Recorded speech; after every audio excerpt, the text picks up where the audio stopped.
नमस्कार, मैं हरी, आप देख रहे हैं डिजिटल न्यूज झारखंड। आइए जानते हैं झारखंड के प्रमुख खबरों के बारे में। इससे पहले से छोटी सी निवेदन की, अगर आप चैनल में नए हैं तो चैनल को सब्सक्राइब अवश्य कर लें ताकि झारखंड के हर छोटी बड़ी खबर आप तक पहुंचा सकें। तो चलिए शुरू करते हैं आज की पहली और बड़ी खबर से। बिहार की तर्ज पर झारखंड में भी जाति जनगणना की तैयारी, विधानसभा से प्रस्ताव पारित कर केंद्र को भेजेगी सरकार। दरअसल बता दूं, बिहार की तर्ज पर झारखंड सरकार भी राज्य में जाति आधारित जनगणना की तैयारी कर रही है। इसी वर्ष विधानसभा के मानसून सत्र में राज्य सरकार ने जाति आधारित जनगणना का प्रस्ताव तैयार कर भारत सरकार को भेजने की बात कही थी। जल्द ही राज्य सरकार विधानसभा से जाति आधारित जनगणना का प्रस्ताव पारित कराकर केंद्र सरकार को भेजेगी। पक्ष विपक्ष की ओर से भी जाति जनगणना कराए जाने की मांग उठती रही है। आपको बता दूं, सदन में राज्य सरकार से कहा गया था कि बिहार की तरह ही झारखंड में भी जाति जनगणना होनी चाहिए। आपको बता दें, हेमंत सरकार में शामिल कांग्रेस और राजद का भी दबाव है कि झारखंड में जाति जनगणना कराई जाए। तो बहुत ही जल्द बिहार की तरह झारखंड में भी जाति जनगणना कराई जाएगी। झारखंड में हेमंत सरकार शिक्षकों की बंपर बहाली करने जा रही है। वहीं 3 अक्टूबर को सीएम हेमंत सोरेन ने 93 अभ्यर्थियों को नियुक्ति पत्र भी सौंपा।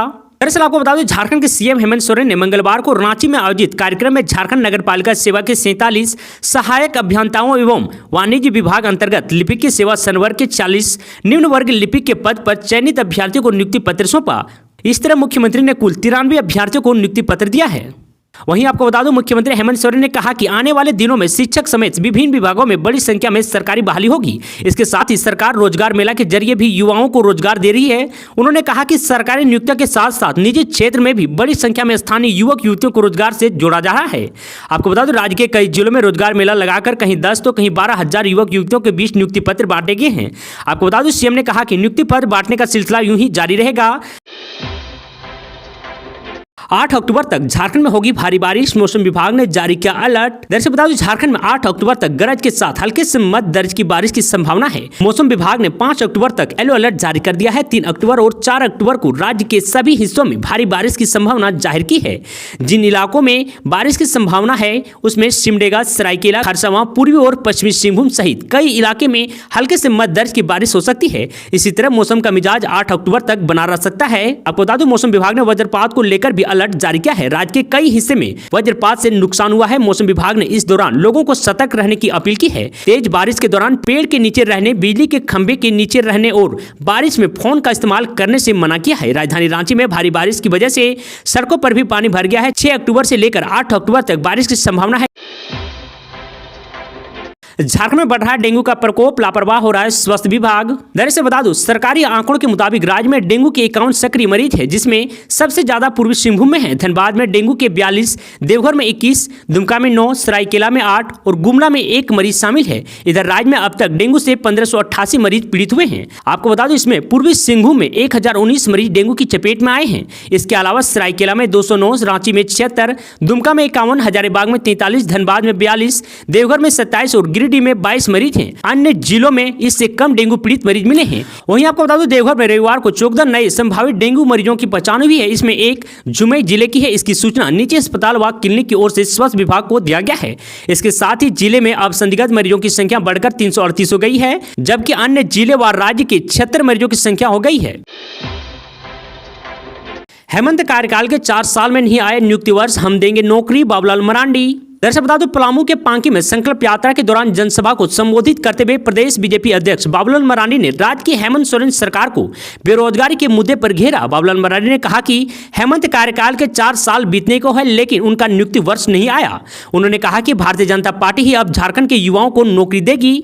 से बता दूं, 2 वर्ष पूर्व मुख्यमंत्रियों का जिक्र करते हुए बाबूलाल मरांडी ने कहा कि मेरे अर्जुन मुंडा और रघुवर दास के कार्यकाल में झारखंड में अभूतपूर्व विकास हुआ है, लेकिन मौजूदा जेएमएम कांग्रेस गठबंधन प्रदेश को लूट रही है। उन्होंने ग्राम पंचायत से जिला तक भ्रष्टाचार का आरोप लगाते हुए कहा कि अयोग्य व्यक्तियों का राशन कार्ड बना रहा है। उन्होंने कहा कि जरूरतमंदों का राशन कार्ड नहीं बन रहा है। प्रदेश बीजेपी अध्यक्ष ने कहा कि बीजेपी की सरकार बनेगी तो अधिकारी घर घर जाकर राशन कार्ड बनवाएंगे।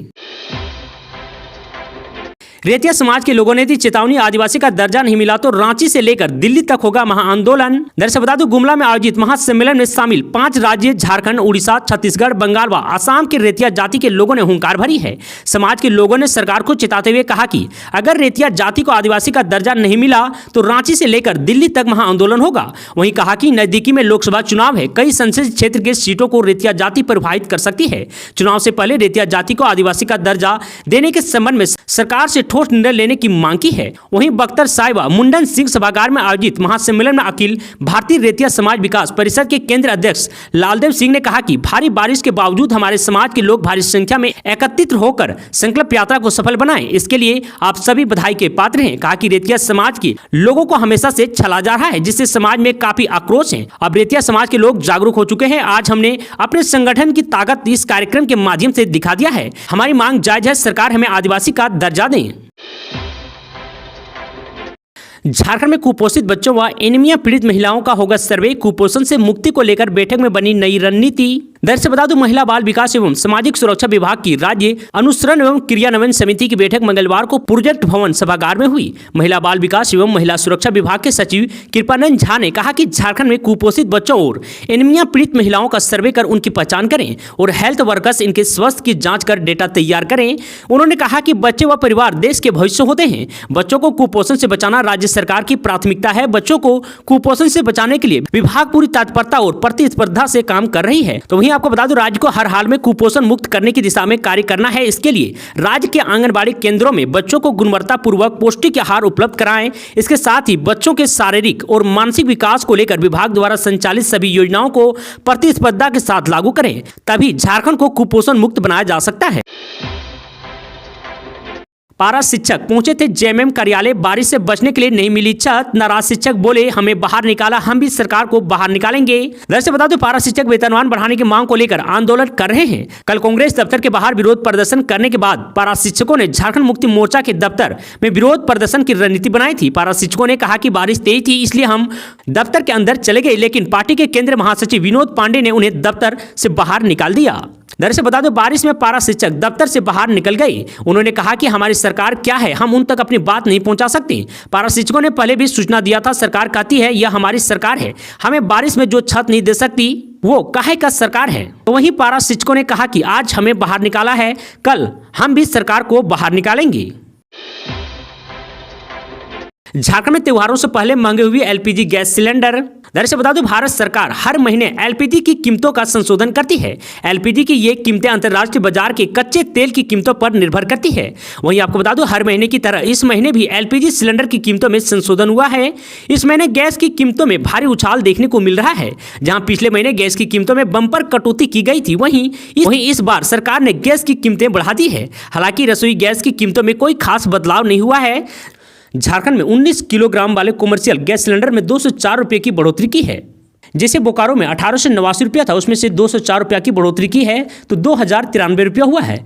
वहीं चतरा में 1887 रुपया है, 204 रुपये की बढ़ोतरी की है तो 2091 रुपया हुआ है। धनबाद में 1887 रुपया था, 204 रुपये की बढ़ोतरी की है तो 2093 रुपया हुआ। आज के लिए इतना ही, मिलते हैं अगले न्यूज में। तब तक के लिए जय हिंद, जय भारत, धन्यवाद। अगर आप चैनल में नए हैं तो चैनल को सब्सक्राइब अवश्य कर लें ताकि झारखंड की हर खबर आप तक पहुंचा सके। धन्यवाद।